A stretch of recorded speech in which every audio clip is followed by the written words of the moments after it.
Ladies and gentlemen, thank you for being here. I'd like to kick things off by asking State Representative John Petusik, Air Force veteran, to lead us in the Pledge of Allegiance.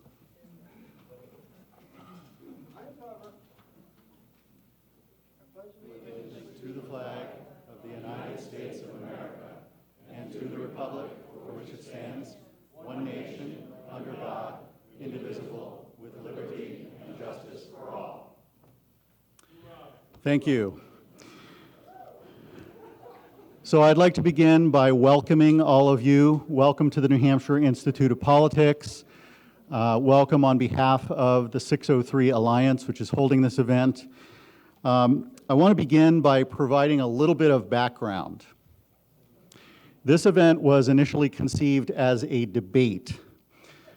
We felt that being in New Hampshire, the first in the nation primary, gives us a unique opportunity to see the candidates and hear from the candidates. So we decided we were going to hold an event in which we would invite the presidential candidates to come talk about climate change.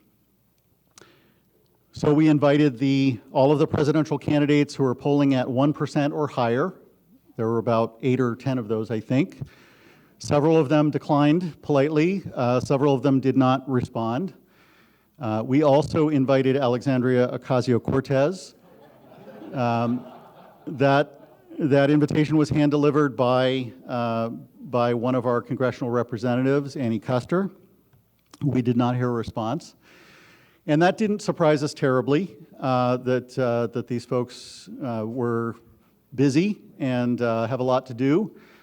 So in our next step, we set out to invite some climate experts. So we invited some environmental science professors, some climatologists, and what really was very interesting were some of the responses that we got. So we have prepared a short video just to kick things off that I think will give you a sense of what we're encountering as we encourage people to engage in this debate. So give me just a moment and we'll play that video now.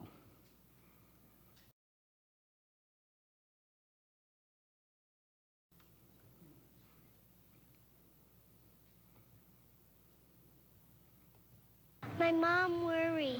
The water might rise and it might flood the whole town. We won't be able to survive for long. We'll all die. Are there some people who say this isn't true? Yes. Yes. Might they be right?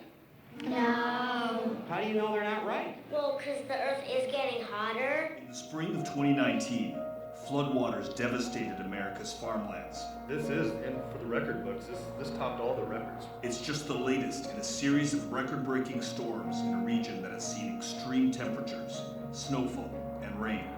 For farmers in the heartland struggling to stay afloat, the realities of a changing climate are getting harder to deny.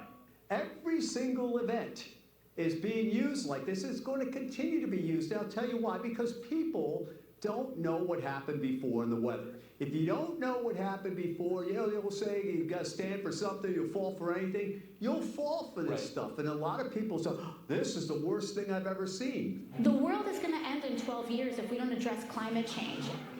This is the war. This is our World War II. I don't believe that climate change is our biggest problem because I don't believe that man has anything to do with it. Climate has changed since before man existed on the planet and will continue when man is gone.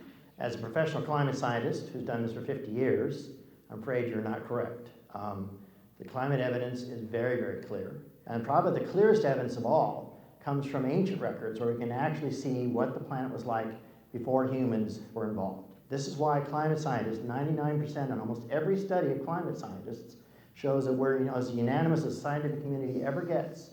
97% of climate scientists agree humans are causing global warming. It's one of the most famous statistics in all of science that experts, the people who know the most about Earth's climate, agree almost universally that humans are warming the planet. We have Holocaust deniers, we have climate change deniers, and to be honest, I don't think there's a great deal of difference. Deniers are confusing the issue and delaying solutions. Is this what the global warming debate has come to? One side saying, shut up, dissent must not be heard. The debate's over.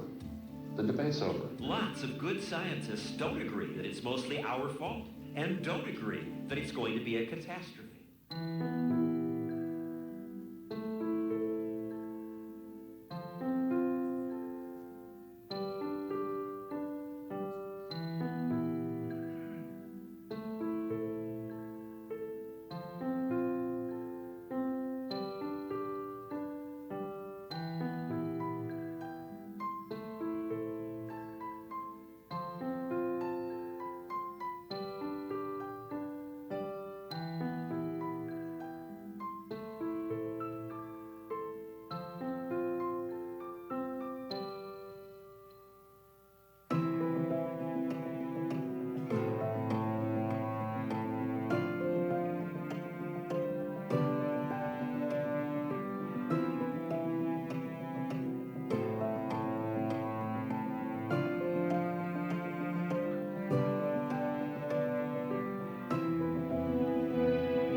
Summarizes what our experience has been in this process.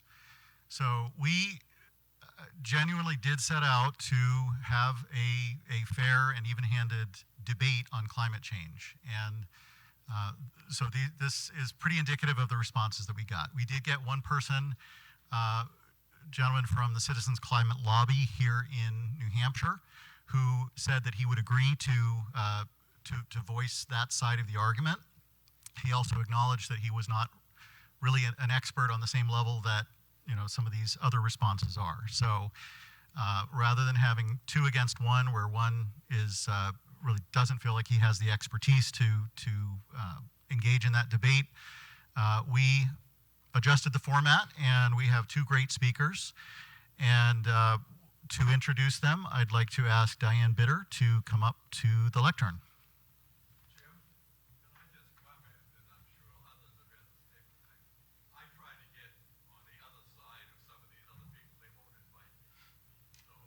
Understood. Thanks. Thank you, Jim.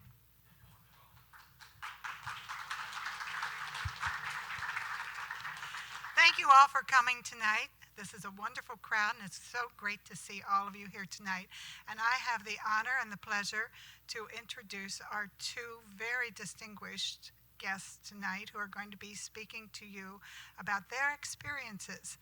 Now, I hope you all got a copy of the program, and you have seen the bio inside of our two speakers. So I will not regurgitate that because you've already read it. Instead, I'm going to give you a little bit of a different slant on these two gentlemen. And in speaking with them before the program, just tonight, I found out that they both have a very keen sense of humor. So I think you're in for a treat tonight when you listen to them. So I ask each of them, what drew you to this issue?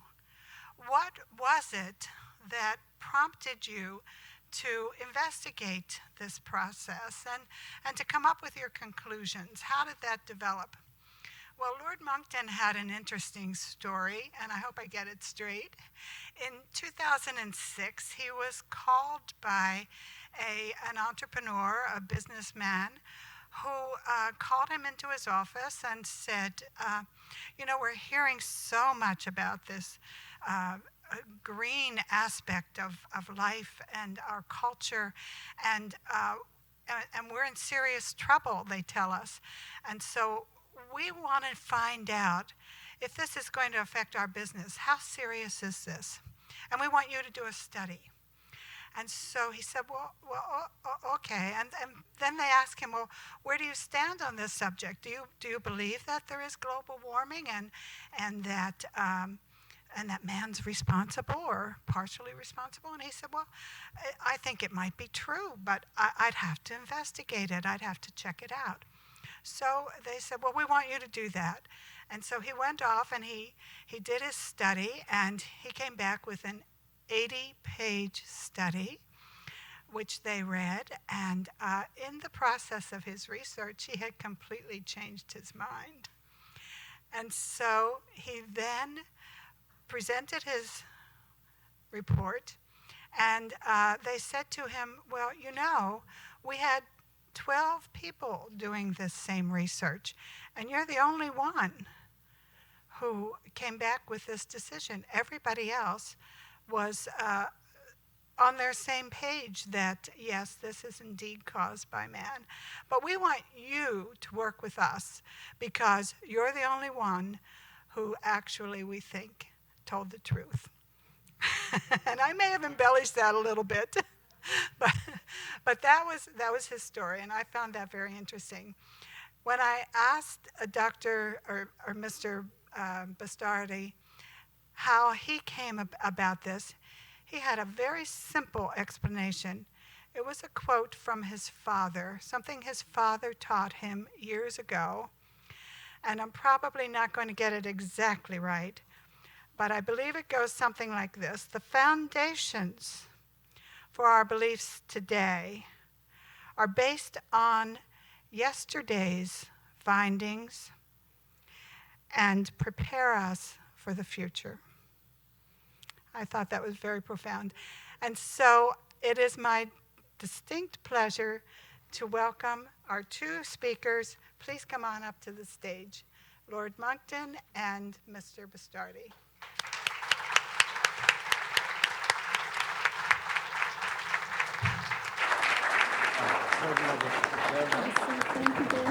Thank you. Great to see you. Thank you. Thank you, Diane.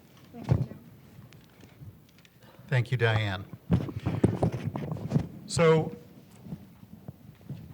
when we look at the topic of climate change, I think we hear a number of different questions or topics that we could potentially disagree on. The first is that climate change is real, it's happening, and it's urgent. We need to do something about it. The second is it's our fault. Human beings are causing global warming. The third is if we take immediate action, we can remedy the situation. And we'd also like to talk about the question of what they call settled science. I almost did it myself. We had a call last week, and Don Ewing referred to it as settled silence, which I thought was a very apt slip of the tongue. So what we'd like to do, the format we'd like to go with this evening, is to ask each of our speakers to address each of those topics in turn. We will have a Q&A session near the end.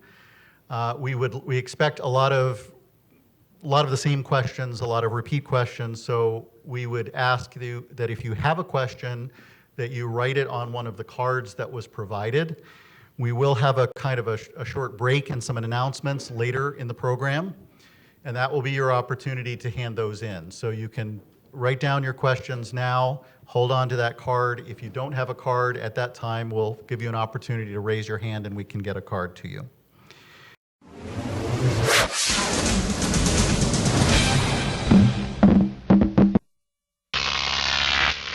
Croc TV.